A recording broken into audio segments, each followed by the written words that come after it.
Welcome to iDream sports.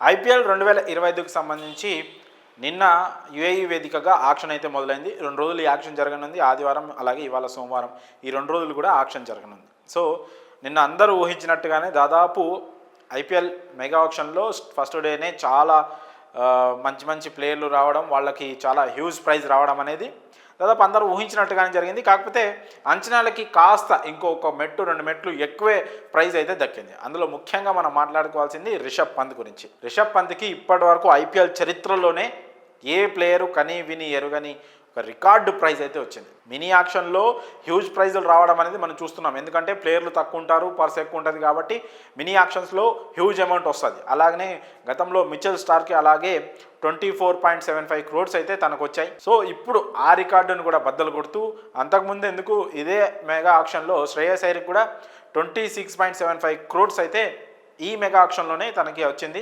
Mitchell Starc రికార్డుని తన బద్దలు కొడితే అయ్యర్ రికార్డుని రిషబ్ పంత్ అప్పటికప్పుడే బద్దలు కొట్టేశాడు. 27 కోట్లు పెట్టి లక్నో సూపర్ జైంట్స్ అయితే రిషబ్ పంత్ని కొనుగోలు చేసింది. ఢిల్లీ నుంచి రిషబ్ పంత్ ఎందుకు వచ్చాడు, ఢిల్లీ ఎందుకు వదిలిపెట్టుకుంది, ఇవన్నీ విషయాలు పక్కన పెడితే మాత్రం రిషబ్ పంత్ మెగా ఆక్షన్లో ఉండడం అనేది ఖచ్చితంగా అతను ఒక హాట్ కేక్ లాగానే ఉంటాడు. ఎందుకంటే ఏ ఫ్రాంచైజీ అయినా రిషబ్ పంత్ లాంటి ఒక ప్లేయర్ తమ టీంలో ఉండాలని కోరుకుంటాడు. ఎందుకంటే అగ్రెసివ్గా బ్యాటింగ్ చేయగలడు, వికెట్ కీపింగ్ సూపర్గా చేయగలడు, అలాగే కెప్టెన్సీ చేసే ఎబిలిటీ ఉంది. సో 3 క్వాలిటీస్ పర్ఫెక్ట్గా ఉన్న ప్లేయర్.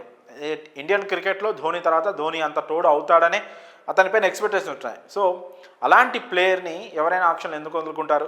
సో లక్నో పంత్కి అంత రేట్ ఎందుకు పెట్టిందనే విషయాన్ని గురించి మాట్లాడుకుంటే, గతంలో వాళ్ళకి 3 సీజన్లలో కేఎల్ రాహుల్ ఒక స్టార్ ఇండియన్ క్రికెటర్ కెప్టెన్సీ చేసి వికెట్ కీపింగ్ కూడా చేసి మంచి బ్యాటింగ్ చేసే ప్లేయర్ని వదిలిపెట్టుకున్నారు. సో ఆ 3 క్వాలిటీస్ ఉన్న కేఎల్ రాహుల్ లాంటి ఒక ప్లేయర్ని భర్తీ చేసే ఒక ప్లేయర్ ఎవరంటే ఖచ్చితంగా అది రిషబ్ పంత్ అని ఎవరైనా చెప్పొచ్చు.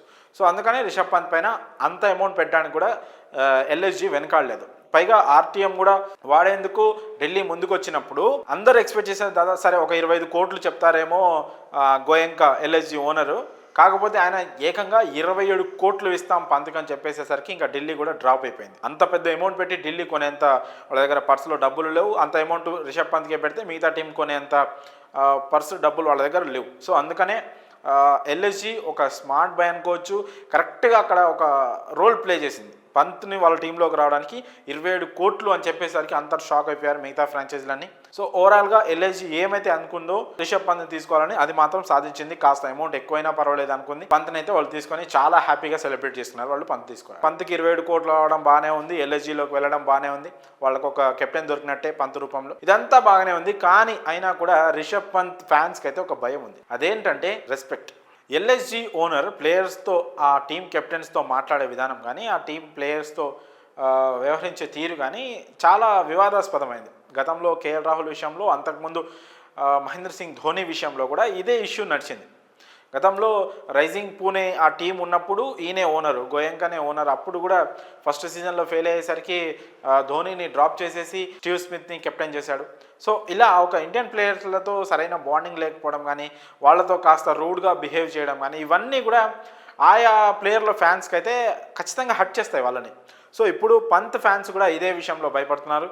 ఒకవేళ ఎల్ఎస్జీ అనుకున్నది సక్సెస్ అయితే, అంటే వాళ్ళు కప్పు కొడితే ఓకే, లేదు అటు ఇటు అయితే మాత్రం పంత్తో కూడా ఆ ఓనర్ ఎవరైతే ఉన్నారో గోయంకా, ఆయన ఇదే రకంగా బిహేవ్ చేస్తే ఎలా అనే ఒక భయం మాత్రం ఫ్యాన్స్లో ఉంది. సరే అది గ్రౌండ్లో జరుగుతుందా గ్రౌండ్ బయట జరుగుతుందా అనే విషయం పక్కన పెడితే మాత్రం ఏ ప్లేయర్ ప్రస్తుతం ఉన్న ఇండియన్ క్రికెట్లో, క్రికెట్ ఇక్కడ ఒక నార్మల్ గేమ్ కాదు, క్రికెట్ అనేది ఒక ఎమోషన్, అది ఒక రిలీజియన్ని మించిపోయింది అనే దాని అయితే మన ఇండియాలో ఉంది. సో గేమ్ అలా ఉన్నప్పుడు ప్లేయర్స్ కూడా ఆ స్టార్డమ్ కానీ ఆ రెస్పెక్ట్ కానీ ఉంటుంది, ఖచ్చితంగా ఉంటుంది. చాలామంది డెమీ గాడ్స్గా భావిస్తారు క్రికెటర్లని.